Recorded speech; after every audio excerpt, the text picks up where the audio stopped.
Acompaña el ministro de Vivienda, Jaime Joané. Gracias, ministro, por estar con nosotros esta mañana. También el Ministerio de Vivienda tiene una serie de proyectos, obras que son públicas y que me imagino que está recibiendo los efectos también del paro de Suntrax, principalmente en estas obras. Ministro, ¿tiene idea de cuántas obras están en esa situación? Sí, en realidad el Ministerio de Vivienda, por suerte, gracias a Dios, ha tenido un impacto muy bajo en cuanto a la paralización.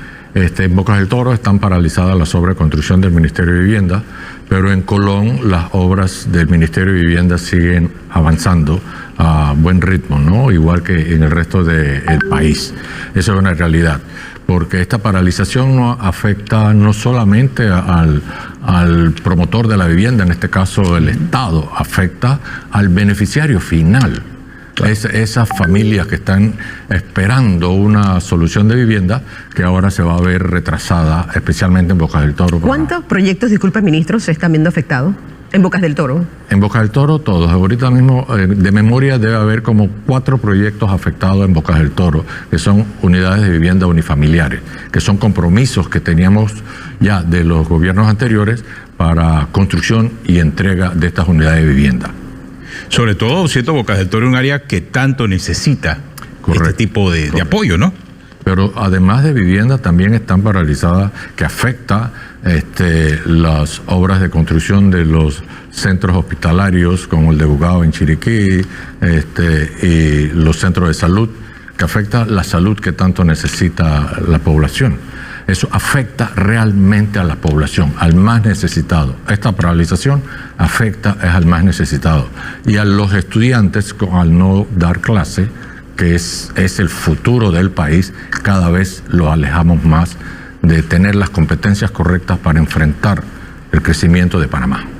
Por otra parte, ministro, hablemos acerca del tema de la ley de intereses preferenciales, una ley que se discutió en la Asamblea y que tenía principalmente el objetivo de incentivar a la empresa privada a construir viviendas nuevas, pero vemos que se necesitan algunas reformas. ¿Qué ha pasado con esta ley de interés preferencial? La ley 468, que ya está en vigencia, le falta la reglamentación. Ayer tuvimos la primera mesa de trabajo donde participa la Asociación Bancaria en representación de todos los bancos y algunos bancos presentes, la Superintendencia, que es el ente regulador de todas las transacciones bancarias, con promotores y con gremios como CAPAC, con vivienda, para llegar a un entendimiento en cuanto a la reglamentación. Es indispensable que el sistema bancario reconozca como buena la ley, que no haya duda, que no esté sujeta a interpretación, y ese es el objetivo que trataremos de resolver a través de una reglamentación. Estamos revisando los efectos de la entrada en vigencia de la ley con respecto a la ley anterior y todo lo que está en trámite, los procesos que han quedado en trámite, que deben ser honrados con la ley anterior, porque la nueva ley es específicamente para proyectos, estos proyectos nuevos.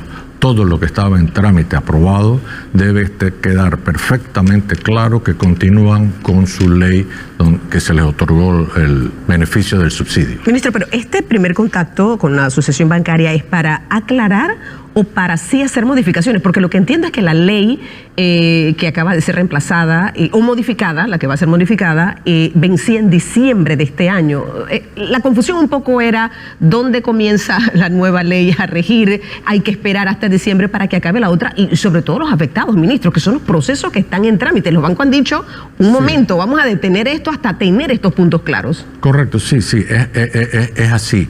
La ley anterior vencía ahora en junio, pero le permitía hasta el 31 de diciembre todo lo que estaba en trámite continúa con su trámite con la ley anterior. Y eso requería que al 1 de agosto tenían los proyectos que tener permiso de ocupación. O sea, el proceso de construcción había pasado, tenía un permiso de ocupación, tenía todo el trámite y continuaba su proceso de inscripción y registro. Eso, la ley anterior contemplaba que en el segundo semestre del año podía continuar con el trámite. Al entrar en vigencia la nueva ley y subrogar la anterior, quedó la duda de si existe todavía la ley que los cubre, y ese eso de que lo que está en trámite continúa es lo que tenemos que definir, que todos queden, tanto registro público como la asociación bancaria, como el comprador, de que esos procesos siguen con la ley anterior. Ese es el detalle principal de la preocupación de los bancos que son los que al final terminan financiando la mayoría de las casas. Imagínese usted también el que recibió ese beneficio del interés preferencial y está esperando que le entreguen la casa en octubre, noviembre o diciembre de este año. Los bancos tienen la duda y se preguntan, bueno, ¿qué va a pasar con los créditos que actualmente están en trámite o si van a estar actualmente sometidos a la nueva ley o a las condiciones de la Ley 3? Por lo que entiendo, entonces, ¿en la reglamentación se solucionaría este problema? Esa es la intención. El primer borrador... ¿No hay necesidad de que regrese a la Asamblea entonces? Pensamos que no. Vamos a ver si regresa a la Asamblea es para casos puntuales o artículos puntuales para definirlos y aclararlos, pero la reglamentación es obligatoria.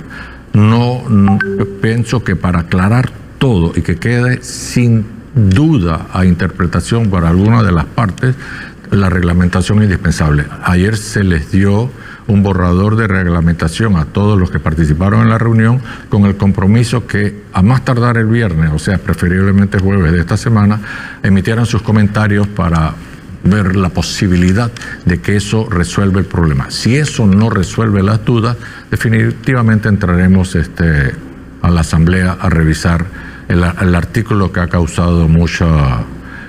Bueno, ese es por el momento de la promulgación, ya que la misma ley obviamente establece de que entre en vigencia a partir de esa promulgación. Sin embargo, no hay un tiempo colchón, ya que la ley termina la vigencia, la original, hasta fin de año, corrijo. Ese tiempo está en entredicho, pero también hay un artículo 12 de la ley que ya la Junta Directiva de la Asociación Bancaria de Panamá levantó la bandera y la alerta. Y es el que establece a los bancos llegar a un acuerdo con los prestatarios 6 meses antes de que termine el periodo para que ambas partes puedan llegar a un nuevo acuerdo. Dice la asociación bancaria que el artículo debe ser revisado y tomó por sorpresa a los bancos y a los promotores de vivienda. Aclara la asociación bancaria que los bancos no tienen ningún interés de quedarse con la casa de ningún cliente específicamente en ese artículo. ¿Eso también será parte de esta? Correcto, sí, claro. Ese es el artículo que, si no logramos resolverlo con una reglamentación, tendría que regresar a la Asamblea de su modificación total o eliminación. La revisión de la capacidad de pago de los prestatarios lo hace por norma el sistema bancario, cada banco. Y el ejemplo fue en pandemia. En pandemia, como los ingresos fueron alterados por las condiciones del desempleo, ellos revisaron las capacidades de pagos de cada uno de sus clientes y llegaron a los acuerdos para que continuaran. Está claro y es así, al banco no le interesa tener bienes reposeídos, no es su negocio. Su negocio es simplemente darle la oportunidad del financiamiento a las familias que más lo necesitan con préstamos hipotecarios y en este tramo con el subsidio que el Estado da para las familias más necesitadas. El único problema, ministro, es que en el mientras tanto está todo detenido, ¿no? Por eso... Y esa es la preocupación del ciudadano, de los bancos y de todos los que están en este proyecto. Yo estoy seguro que lo vamos a resolver en los próximos... Si le digo 15 días es demasiado largo, pero ya estamos trabajando, las reuniones están 24/7 prácticamente para buscar el término. Y con la participación del sistema bancario. Esta ley, que es muy buena para las familias panameñas de escasos recursos, requiere el beneplácito del sistema bancario porque son los que la van a acoger e implementar y poner en práctica. Sin ellos, la ley o el proyecto no tiene ningún beneficio para la industria de la construcción y mucho menos para las familias que lo requieren. ¿Cuántas, no sé si tienen la información de cuántas casas, hablando de unidades familiares, pudiesen estar ahora mismo en ese limbo jurídico, porque esa es la realidad en la que se encuentra la situación con esta ley? Es importante el limbo jurídico. El promedio anual de Panamá se establece entre 8.000 y 10.000 unidades de vivienda. En este limbo jurídico, si lo vemos por el semestre, podemos estar hablando entre 5.000 y 6.000 familias, trámites o familias que están en un proceso de trámite y registro, que es el que finaliza la transacción para la compra de su unidad de vivienda. Son trámites para el banco, pero el futuro de una familia que está esperando, ¿no? Como nosotros decimos, no es una vivienda solamente, es un hogar. Es la oportunidad que tienen estas familias de tener una vivienda para formar un hogar. Por otra parte, ministro, antes de terminar, vimos que se entregaron los apartamentos del proyecto Ciudad Esperanza en Bacamonte. Eso tenía varios años de espera. ¿Cuántos proyectos similares también están por entregarse en los próximos meses? La instrucción del presidente Molino es darle continuidad a todos los proyectos de Estado, independientemente de en qué gestión iniciaron. Ciudad Esperanza, iniciamos el proceso de entrega ya de la fase final. Primera entrega son aproximadamente 141 apartamentos y nos quedarán como 400 para de aquí a fin de año continuar con el proceso de entrega en Ciudad Esperanza, Angarrayjana.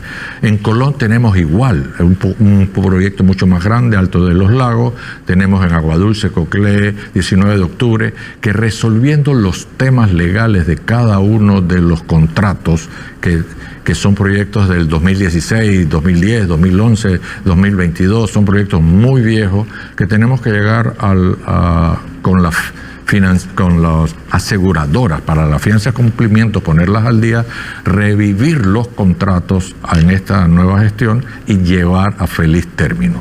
Son bastantes, son en todas las provincias, a nivel nacional, incluyendo Boca del Toro, tenemos proyectos de continuidad.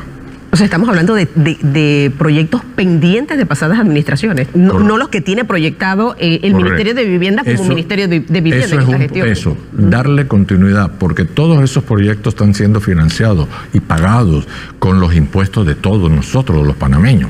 Son proyectos que hay que terminar, porque es dinero del erario público, independientemente de quién lo empezó. Son proyectos para las familias panameñas. Los vamos a terminar, estamos en ese proceso, y paralelo a eso los proyectos propios. Los proyectos propios que vamos a iniciar pronto a sacar a licitación, proyectos aquí en Panamá, en Caledonia, San Miguel, en El Chorrillo, Ave Fénix, en Nicolás Solano en Chorrera, Adelaida en Chiriquí, Chitré en Herrera. Tenemos 2 proyectos, además de proyectos institucionales.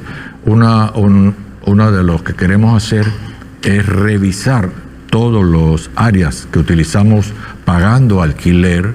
Somos una institución que genera construcción, que genera procesos constructivos y unidades de vivienda. Podemos también generar las instalaciones para poder tener edificios propios, ¿no? Y bajar los cánones de arrendamiento que por lo menos en el Ministerio de Vivienda son altísimos lo que tenemos como canon de arrendamiento.